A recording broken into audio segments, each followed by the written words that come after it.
জাহান্নামে পতিত হওয়ার পর মানুষ প্রথমেই যে যন্ত্রণা অনুভব করবে তা হলো ক্ষুধা আর তৃষ্ণা। এই ক্ষুধা এমন নয় যে দুনিয়ার ক্ষুধার মতো সহ্য করা যায়, এটি অবিরাম ক্ষুধা, হাড় পর্যন্ত পোড়ানো ক্ষুধা। তারা চিৎকার করবে, হে ফেরেশতারা, আমাদের খাবার দাও, আমরা তৃষ্ণায় মারা যাচ্ছি, পানি দাও। কিন্তু এত যন্ত্রণার পরেও তাদের মৃত্যু নেই, তাই তৃষ্ণাও শেষ হবে না। আল্লাহ তাআলা বলেছেন, জাক্কুম বৃক্ষ হবে পাপীদের খাদ্য, তা হবে গলিত তামার মতো, যা পাকস্থলিতে ফুটতে থাকবে।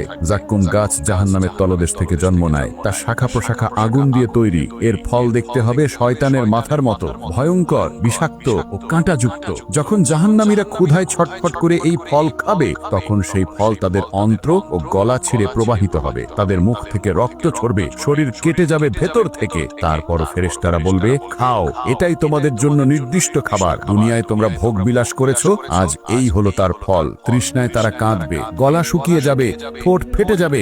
তারা বলবে, হে প্রভু, এক ফোঁটা পানি। কিন্তু তখন তাদের সামনে আনা হবে ফুসরে থাকা ফুটন্ত পানি। সেই পানি এতটাই গরম যে কাছে আনতেই তাদের মুখ পুড়ে যাবে। যখন বাধ্য হয়ে তারা তা পান করবে, তখন সেই পানি তাদের অন্ত্র গলিয়ে বেরিয়ে আসবে। আল্লাহ বলেন, তাদের দেওয়া হবে ফুটন্ত পানি, যা তাদের অন্ত্র বিক্ষত করে ফেলবে। কখনো তাদের পান করানো হবে দুর্গন্ধযুক্ত রক্ত আর পুঁজ, যা বের হবে অন্য জাহান্নামীদের ক্ষত থেকে। হাদিসে এসেছে, জাহান্নামের লোকেরা যখন পানি চাইবে, তখন তাদেরকে দেওয়া হবে দুর্গন্ধযুক্ত পুঁজ। তারা তা পান করার চেষ্টা করবে, কিন্তু তা মুখে তুলতেও পারবে না, বারবার গলায় আটকে যাবে। তাদের মুখ থেকে বমি বের হবে, কিন্তু তবুও তৃষ্ণা মিটবে না। তাদের ঠোঁটে ঢালা হবে গলিত ধাতু, যা তাদের শরীরের ভেতরে ঠুকেই মস্তিষ্ক আর অন্ত্র গলিয়ে দেবে। তারা যন্ত্রণায় ছটফট করবে, চিৎকার করবে, কিন্তু ফেরেশতারা কঠোর চোখে দাঁড়িয়ে বলবে, আজ তোমাদের কান্না শোনা হবে না, আজ তোমাদের জন্য কেবল শাস্তি। জাহান্নাম কেবল আগুন নয়, এখানে রয়েছে ভয়ঙ্কর ঠান্ডা, এমন শীতলতা যা বরফের থেকেও ভয়ঙ্কর। তারা সেখানে জমে যাবে, ঠান্ডায় তাদের হাড় ফেটে যাবে, দাঁত ভেঙে যাবে।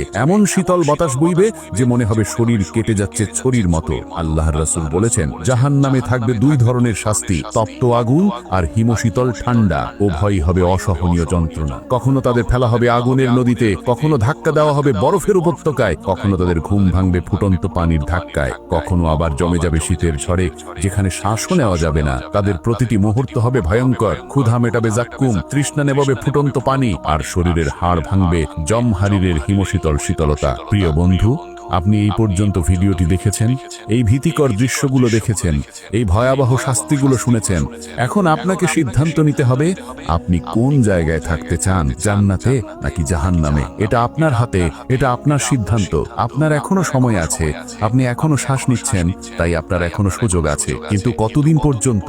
আজ রাত পর্যন্ত, নাকি আগামীকাল পর্যন্ত, নাকি পরের সপ্তাহ পর্যন্ত? কেউ জানে না, শুধু আল্লাহ জানেন। সিংহা যে কোনো মুহূর্তে ফু দেওয়া যেতে পারে, যে কোনো শ্বাসে, যে কোনো সেকেন্ডে।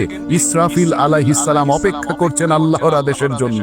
বন্ধুরা, জাহান্নামের আগুন বাস্তব, এটি কোনো মন গড়া গল্প নয়, বরং এটি আল্লাহর বাণী। আজ তোমার হাতে সময় আছে, নামাজ পড়ো, তওবা করো, আল্লাহর দিকে ফেরো, কারণ কাল হয়তো দেরি হয়ে যাবে, আর তখন চিরকালীন আগুন ছাড়া আপনার কোনো আশ্রয় থাকবে না। এখনো বলছেন, পরে করব, পরে সালাত পড়ব, পরে তওবা করব, পরে নিজেকে ঠিক করব। কিন্তু সেই পরে যদি আর কখনো না আসে, যদি আজ রাতেই হয় আপনার শেষ রাত, আপনি কি প্রস্তুত? সত্যিই কি প্রস্তুত?